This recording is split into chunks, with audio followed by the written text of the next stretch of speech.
வணக்கம் நண்பர்களே, நான் உங்கள் காயத்ரி. இன்று நாம் மொட்டை மாடி என்கிற புதிய கதையை பார்க்கப் போறோம். என் பெயர் மீனா. எனக்கு 29 வயசாகுது. விவாகரத்து பெற்ற பெண். இப்போ என் அம்மா கூட நகரத்தோட புறநகர் பகுதியில இருக்கிற ஒரு அமைதியான வீட்ல வசிச்சுட்டு வர்றேன். விவாகரத்துக்கு அப்புறம் என் வாழ்க்கை ரொம்ப அமைதியாகவும் கொஞ்சம் தனிமையாகவும் தான் போயிட்டு இருந்தது. இப்படி இருக்கிறப்ப தான் ஒரு நாள் என் அம்மாவோட பழைய தோழி போன் பண்ணியிருந்தாங்க. அவங்க பையன் வெற்றி 22 வயசான கல்லூரி மாணவன். படிப்பில் கொஞ்சம் சுமார்தான். பையன் அரியர்ஸ் வச்சிருவான் போல இருக்கு மீனா.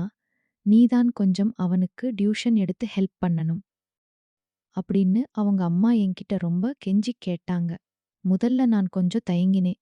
ஆனா அவங்களோட கவலையையும் எங்க அம்மாவோட வற்புறுத்தலையும் பார்த்துட்டு கடைசியில சம்மதிச்சேன்.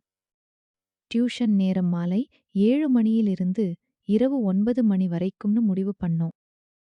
வீட்டுக்குள்ள புழுக்கமா இருக்கும் அப்படிங்கறதால நாங்க வீட்டின் மொட்டை மாடியில உட்கார்ந்து படிக்க ஆரம்பிச்சோம்.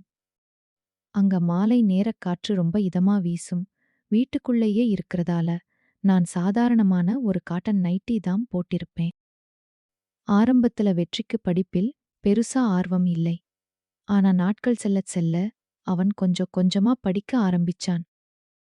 ஒரு நாள் நான் அவன் நோட்டை பார்த்து முக்கிய குறிப்புகளை குனிஞ்சு எழுதிக்கிட்டு இருந்தேன்.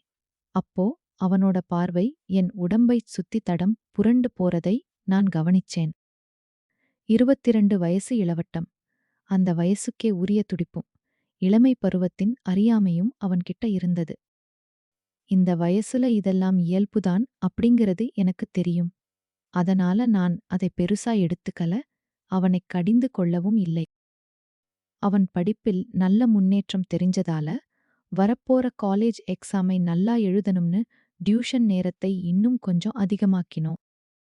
மாலை 7 மணியிலிருந்து இரவு 10:30 மணி வரைக்கும் நேரத்தை நீட்டிச்சோம். அப்படித்தான் ஒரு நாள் இரவு நேர படிப்பு போயிட்டு இருந்தது. மாடித் தோட்டத்துல பூச்சிகளோட சத்தம் மட்டும் கேட்டுட்டு இருக்க. அமைதியான சூழல்ல நாங்க படிச்சுட்டு இருந்தோம். திடீர்னு எனக்கு கடுமையான வயிற்று வலி ஆரம்பிச்சது. வலி தாங்க முடியாம நான் என் வயித்தை பிடிச்சுக்கிட்டு அப்படியே குனிஞ்சேன். என் முகத்துல இருந்த வேதனையை வெற்றி உடனே கவனிச்சிட்டான். அக்கா, உங்களுக்கு என்ன ஆச்சு? உடம்புக்கு முடியலையா? அப்படின்னு ரொம்ப பதற்றத்தோட கேட்டான். அதெல்லாம் ஒண்ணுமில்ல வெற்றி அப்படின்னு சொல்லி சமாளிக்க பார்த்தேன். ஆனா வலி அதிகமாக ஆக என்னால நிமிர்ந்து கூட நிக்க முடியல. எனக்கு இன்னைக்கு பீரியட்ஸ். அதான் வயிறு வலிக்குது. வலில முனகிக்கிட்டே பக்கத்துல இருந்த நாற்காலியில சாய்ஞ்சேன். என் நிலைய பார்த்துட்டு பதறிப்போன வெற்றி. அக்கா, நான் வேணா மெடிக்கல் ஷாப் போய் மாத்திரை வாங்கிட்டு வரட்டா அப்படின்னு கேட்டான். வேண்டாம் வெற்றி. எனக்கு இந்த வலிக்கு மாத்திரை எதுவும் செட் ஆகாது. நீ போய் கீழே இருந்து நல்லா சூடான தண்ணியும் ஒரு சுத்தமான துணியும் எடுத்துட்டு வா. சூடா ஒத்தடம் கொடுத்தா கொஞ்சம் பரவாயில்லையா இருக்கும் என்றேன். அவன் உடனே வேக வேகமா கீழே ஓடிப்போய் நான் கேட்ட எல்லாத்தையும் எடுத்துட்டு வந்தான். அவன் கீழே போய் எல்லாத்தையும் எடுத்துட்டு வர்றதுக்குள்ள எனக்கு வலி இன்னும் அதிகமாயிடுச்சு. நான் என் உடையை சரிசெய்துக்க நினைச்சி. வெற்றி, நீ கொஞ்சம் நேரம் கீழே இருப்பா அப்படின்னு சொன்னேன். ஆனா சில நொடிகள் கூட கடக்கல. வலி தாங்க முடியாம என்னை அறியாமலேயே நான் பலமா கத்திட்டேன். அந்த சத்தத்தை கேட்டதும் வெற்றி பதறிப் போய் மாடிக்கு ஓடி வந்தான். அந்த சமயத்துல வலியைத் தாங்க முடியாம நான் மேல போட்டிருந்த நைட்டியை கழட்டி வச்சுட்டு அப்படியே சோர்ந்து போய் படுக்கையில படுத்திருந்தேன். என் நிலையைப் பார்த்த அவன், அக்கா, நாம பேசாம ஹாஸ்பிட்டல் போயிடலாமா என்று கவலையோடு கேட்டான். இல்ல வெற்றி, இது எனக்கு மாசம் மாசம் வர்ற வழக்கமான வலிதான் அப்படின்னு சொல்லி சமாளிச்சேன். நான் ஏதாவது உதவி செய்யட்டுமா அக்கா என்று தயக்கத்தோடு கேட்டான். அந்த நேரத்துல வலி என் உயிரைப் போக்கிக்கிட்டு இருந்ததால வேற வழி தெரியாம சரி அப்படின்னு மெதுவா சம்மதிச்சேன். அவன் என் பக்கத்துல அமர்ந்து அந்த சூடான துணியை என் அடிவயித்துல வச்சு ரொம்ப மெதுவா வட்ட வடிவில ஒத்தடம் கொடுக்க ஆரம்பிச்சான். அவன் செஞ்ச ஒவ்வொரு செயல்லையும் அவ்வளவு அக்கறையும் மரியாதையும் இருந்தது. ஆச்சரியமா? அடுத்த சில நிமிஷங்கள்லயே வலி கொஞ்சம் கொஞ்சமா குறைய ஆரம்பிச்சது. பல மணி நேரமா என்னை வாட்டி எடுத்த வேதனை விலகினதும் எனக்கு ஒரு பெரிய நிம்மதி கிடைச்சது. அந்த நொடிகள்ல அவனோட பார்வை ஒரு கணம் என் மேல நிலைச்சு நின்னதை நான் கவனிச்சேன். இருந்தாலும் அவன் எந்த ஒரு தப்பான எல்லையையும் தாண்டல. வலி முழுசா குறைஞ்சதும், "ரொம்ப தேங்க்ஸ் வெற்றி. நீ செஞ்ச இந்த உதவி எனக்கு பெரிய ஆறுதலா இருந்தது" என்றேன். அடுத்த நாள் சாயங்காலம் 7 மணிக்கு வெற்றி வழக்கம் போல டியூஷனுக்கு வந்தான். நேத்து இருந்த அளவுக்கு வலி இல்லைன்னாலும் எனக்குள்ள ஒரு லேசான அசௌகரியம் இருந்துட்டே இருந்தது. அதை என் முகத்தை பார்த்தே அவன் கண்டுபிடிச்சிட்டான். "அக்கா, இன்னும் வலி இருக்கா?" என்று மெதுவான குரலில் கேட்டான். நான் லேசா சிரிச்சுக்கிட்டே, "கொஞ்சம் இருக்கு வெற்றி. ஆனா நேத்து அளவுக்கு இல்லை" என்றேன். அவன் உடனே, "நான் போய் சூடான தண்ணி எடுத்துட்டு வரட்டுமா?" என்றான். நானும் தலையசைக்க, அவன் ஓடிப்போய் எல்லாத்தையும் எடுத்துட்டு வந்தான். நான் அவன்கிட்ட, "நீ கீழே போ வெற்றி. நான் ஒத்தடம் குடுத்துக்கிறேன்" அப்படின்னு சொன்னேன். ஆனா இந்த முறை அவன் தயங்கவே இல்லை. ரொம்ப மென்மையான குரல்ல, "அக்கா வெட்கப்படாதீங்க. உங்களால வலி தாங்க முடியாது. பேசாம படுங்க. நான் கொஞ்சம் மசாஜ் பண்ணி விடுறேன். நீங்க வலியில தவிப்பதை பார்க்க எனக்கு பிடிக்கல்" என்றான். அவனோட குரல்ல இருந்த அந்த உண்மையான அக்கறை என் மனசுல இருந்த தயக்கத்தை அப்படியே கரைச்சது. சில நொடிகள் யோசிச்சுட்டு நான் மெதுவா என் நைட்டியை கழட்டி வச்சுட்டு உள்ளாடைகளோட படுத்துக்கிட்டேன். வலியால என்னால வேற எதுவும் யோசிக்க முடியல. வெற்றி என் அருகில் அமர்ந்து சூடான துணியால என் வயித்துல லேசா அழுத்தம் கொடுத்தான். இந்த முறை அவனோட கைகள் என் அடிவயிறு முழுக்க மெதுவா வட்டமடிச்சு வர எனக்கு வலி குறைஞ்சது மட்டுமில்லாம உடம்புக்குள்ள ஒரு புதுவிதமான இதமான உணர்வும் ஏற்பட்டது. அவனோட பார்வை என் உடம்பு முழுக்க அலைபாய்ஞ்சதை நான் உணர்ந்தாலும் கண்களை மூடிக்கிட்டு அவனோட உதவிய அமைதியா ஏத்துக்கிட்டேன். அவன் கைகளோட வெதுவெதுப்பும் அவன் என் பக்கத்துல இருந்ததும் எனக்குள்ள ஒரு பெரிய நிம்மதியை தந்தது. கொஞ்ச நேரத்துல வலி மொத்தமா மறைஞ்சு போக நான் நிம்மதியா பெருமூச்சு விட்டேன். "ரொம்ப நன்றி வெற்றி. நீ மட்டும் இல்லைனா இன்னைக்கும் நான் வலியில தவிச்சிருப்பேன்" என்றேன் மெதுவா. அவன் புன்னகைச்சுக்கிட்டே, "அக்கா, நீங்க எனக்கு படிப்பில இவ்வளவு ஹெல்ப் பண்றீங்க. இதெல்லாம் என் பொறுப்பு அக்கா" என்றான். அன்னைக்கு நைட்டு கிளாஸ் முடிஞ்சு அவன் கிளம்பினதுக்கு அப்புறம் என் மனசு ரொம்ப குழம்ப ஆரம்பிச்சது. அவன் என்னை ஒரு பெண்ணாக பார்க்கும் விதம், அவனோட தொடுதல், எல்லாமே எனக்குள்ள தூங்கிக்கிட்டு இருந்த ஏதோ ஒரு புதிய உணர்வை தூண்டுற மாதிரி இருந்தது. ஆனா உடனே என் மனசை நானே கட்டுப்படுத்திக்கிட்டேன். அவன் என்னை விட வயசுல ரொம்பச் சின்ன பையன். இப்படியே நாட்கள் நகர்ந்துகிட்டே இருந்தது. நாட்கள் ரொம்ப வேகமா ஓடுச்சு. காலேஜ் எக்ஸாமும் நெருங்கிடுச்சு. பரீட்சையில நல்ல மார்க் வாங்கணும்னு வெற்றி ரொம்பவே கஷ்டப்பட்டு படிச்சான்.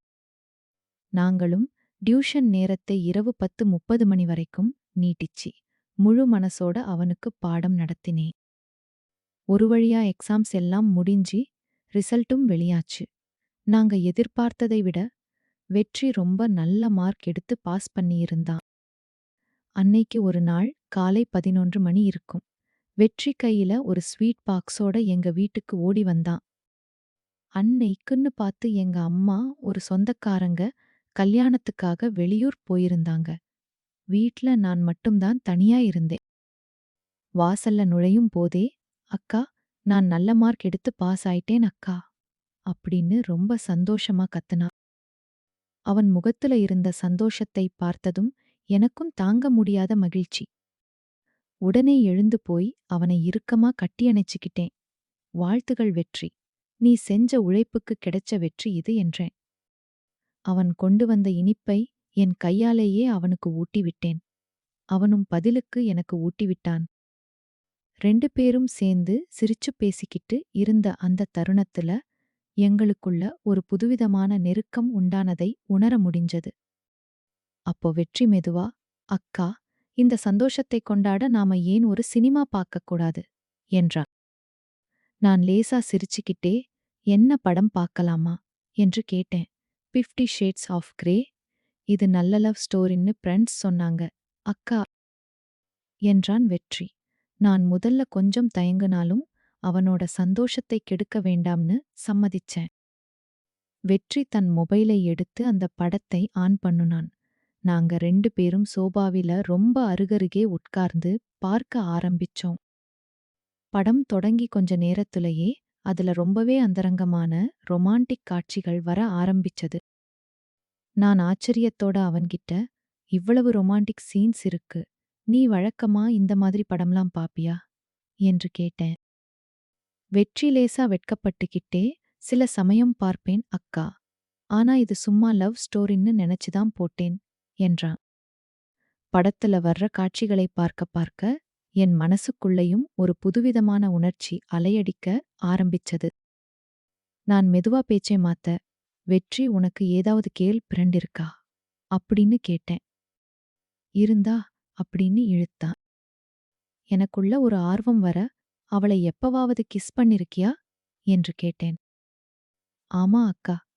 ஆனா எனக்கு சரியா கிஸ் பண்ண தெரியலன்னு சொல்லிட்டா" என்று ரொம்ப தயக்கத்தோடவும் ஏமாற்றத்தோடவும் சொன்னா. "ஏன் அப்படி சொல்ற?" என்று நான் கேட்க, அவன் கொஞ்ச நேரம் அமைதியா இருந்துட்டு பேசினான். "ஒரு தடவை நான் அவளுக்கு முத்தம் குடுத்தப்போ, உனக்கு கிஸ் பண்ணவே தெரியலன்னு சொல்லி, சிரிச்சு கிண்டல் பண்ணிட்டா அக்கா. அந்த ஒரு வார்த்தை எனக்கு ரொம்ப அவமானமா போயிடுச்சு. அதுக்கப்புறம் இன்னொரு தடவை முயற்சி பண்ணக்கூட எனக்கு தைரியம் வரல" என்றான். அவனோட அப்பாவித்தனமான முகத்தை பார்த்ததும் எனக்கு சிரிப்புதான் வந்தது. "அடப்பாவி! அவ ஒரு வார்த்தை கிண்டல் பண்ணிட்டான்னு அதோட விட்டுட்டியா? அதுக்கப்புறம் ட்ரை பண்ணவே இல்லையா?" என்று சிரிச்சுக்கிட்டே கேட்டேன். அவன் வெட்கத்தோட ஆமான்னு தலையசைச்சான். "ஆமா, எனக்கு நன்றாகத் தெரியும்" என்றேன் நான். அப்போ வெற்றி திடீர்னு என் முகத்தை பார்த்து, ரொம்ப மென்மையான குரல்ல, "எனக்கு எப்படின்னு கத்துக் கொடுக்க முடியுமா அக்கா?" அப்படின்னு கேட்டுட்டான். அவன் கேட்ட கேள்வியில நான் அப்படியே திகைச்சு போய் நின்னுட்டேன். "என்னது, இதை எப்படி கத்துக் கொடுக்க முடியும்?"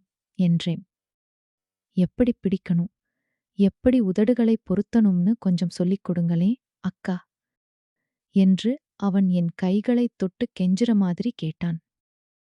படத்தில் ஓடிக்கிட்டு இருந்த காதல் காட்சிகளும் அவனோட தவிப்பான பார்வையும் எங்களுக்குள்ள ஏற்கனவே இருந்த அந்த ஈர்ப்பும் சேர்ந்து என்னை அடுத்த கட்டத்துக்குத் தூண்டியது. "இங்க வா" இப்படி என்று சொல்லி நான் அவனை இன்னும் எனக்கு அருகில இழுத்தேன். அவனோட முகத்தை என் இரு கைகளாலையும் ஏந்தி மெதுவா என் உதடுகளை அவனோட உதடுகளோட பொருத்தினேன். அது ஒரு நீண்ட ஆழமான முத்தமா மாறுச்சு. நாங்க 2 பேருமே அந்த தருணத்துல மொத்தமா தொலைஞ்சு போனோம். முத்தம் முடிஞ்சதும் வெற்றியோட கைகள் மெதுவா என் முதுகை வருடி அரவணைக்க, நான் அவனைத் தடுக்கவே இல்லை. எங்களுக்குள்ள இருந்த எல்லா தடைகளும் உடைஞ்சி ஒரு புதிய காதல் உணர்ச்சி வெள்ளமாய் பெருக்கெடுத்து ஓட ஆரம்பிச்சது. அந்த நீண்ட முத்தத்திற்கு அப்புறம் எங்களுக்குள்ள இருந்த பயமும் தயக்கமும் மொத்தமா மறைஞ்சு போயிடுச்சு. வெற்றி என்னை ரொம்ப இறுக்கமா அணைச்சுக்கிட்டு, "அக்கா, இது எவ்வளவு இதமா இருக்கு தெரியுமா?" என்றான் மெதுவான குரல்ல. நான் அவனோட நெஞ்சில அப்படியே சாய்ஞ்சுக்கிட்டு, "எனக்கும் தான் வெற்றி" என்று மனசாரச் சொன்னேன். அன்னைக்கு மதியம் முழுக்க நாங்க 2 பேரும் ஒருத்தரையொருத்தர் அணைச்சபடியே நெறைய விஷயங்கள் பேசிக்கிட்டு இருந்தோம். அவன் என் கைகளைத் தன் கைகளுக்குள்ள கோர்த்துக்கிட்டு, என் கடந்த கால வாழ்க்கையைப் பத்தியும், என் தனிமையைப் பத்தியும் ரொம்ப அக்கறையா கேட்டான். நானும் அவனோட காலேஜ் லைஃப், அவனோட கனவுகள் என்னன்னு கேட்டு தெரிஞ்சுக்கிட்டேன். அந்த சில மணி நேர உரையாடல்ல.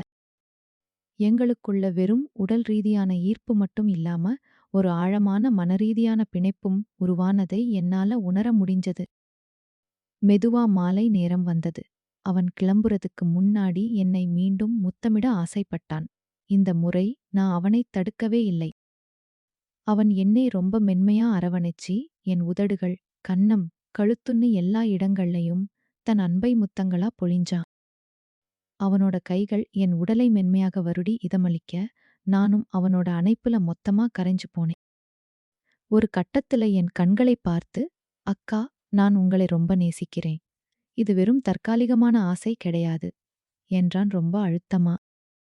அவன் சொன்ன அந்த வார்த்தைகள் என் இதயத்தோட ஆழத்தைத் தொட்டது. நான் அவனோட கண்களை நேராக பார்த்து, "எனக்கும் உன்னை ரொம்ப பிடிச்சிருக்கு வெற்றி. ஆனா நாம இந்த விஷயத்துல ரொம்ப கவனமா இருக்கணும் என்று மெதுவா சொன்னேன். அன்னைக்கு ஆரம்பிச்ச அந்த நெருக்கம், அதுக்கப்புறம் எங்க உறவை ஒரு புதிய திசைக்கு கொண்டு போச்சு. டியூஷனுக்கு அவன் வர்ற ஒவ்வொரு நாளும், கிளாஸ் ஆரம்பிக்கிறதுக்கு முன்னாடியும், முடிஞ்சதுக்கு அப்புறமும் நாங்க சில நிமிடங்கள் ரொம்ப நெருக்கமா இருக்க ஆரம்பிச்சோம். சில நாட்கள் அவன் மடியில நான் படுத்துப்பேன். அவன் என் தலைமுடியை கோதி வருடி விடுவான். நானும் அவனுக்கு ஒரு நல்ல தோழியா, ஆறுதலா இருந்தேன். அப்படி ஒரு நாள், எனக்கு மறுபடியும் லேசான வயிற்று வலி வந்தது. இந்த முறை நான் சொல்லாமலேயே வெற்றிதானா போய் சூடான தண்ணி எடுத்துட்டு வந்து, எனக்கு ஒத்தடம் குடுத்து, ரொம்ப அக்கறையா கவனிச்சுக்கிட்டான். அந்த நேரத்துல எங்களுக்குள்ள இருந்த நெருக்கமும் அன்பும் இன்னும் பல மடங்கு அதிகமாச்சு. நாட்கள் செல்லச் செல்ல, எங்களோட இந்த ரகசிய உறவு இன்னும் ஆழமா வளர்ந்தது. நைட் கிளாஸ் முடிஞ்சதுக்கு அப்புறம், சில சமயங்கள்ல நாங்க ரொம்ப நேரம் மாடியில அணைச்சபடியே படுத்திருப்போம். அவனோட மென்மையான தொடுதலும் அன்பும் எனக்குள்ள ஒரு பெரிய நிம்மதியை தந்துச்சு. இருந்தாலும் சில நேரங்கள்ல என் மனசுக்குள்ள ஒரு சிறு குழப்பமும் பயமும் வரத்தான் செஞ்சது. நான் அவனை விட வயசுல மூத்தவள், ஒரு விவாகரத்து பெற்ற பெண். இந்த உறவு சமூக ரீதியா சரியா இருக்குமா அப்படின்னு யோசிப்பேன். ஆனா அடுத்த கணமே வெற்றியோட உண்மையான அன்பும், அவன் என் மேல காட்டுற அக்கறையும் அந்த பயத்தையும் குழப்பத்தையும் பனி போல மெதுவா கரைச்சிடும். எதிர்காலம் என்ன ஆகும்னு எங்களுக்கு தெரியாது. ஆனா இப்போதைக்கு வெற்றியோட இந்த தூய்மையான அன்பின் நிழல்ல எங்களோட இந்த அழகான உறவு ரொம்ப இனிமையா தொடர்ந்துகிட்டு இருக்கு. இந்த கதை உங்களுக்கு பிடித்திருந்தால் லைக் செய்து பகிருங்கள். மீண்டும் ஒரு புதிய கதையுடன் உங்களை சந்திக்கிறேன் இப்படிக்கு.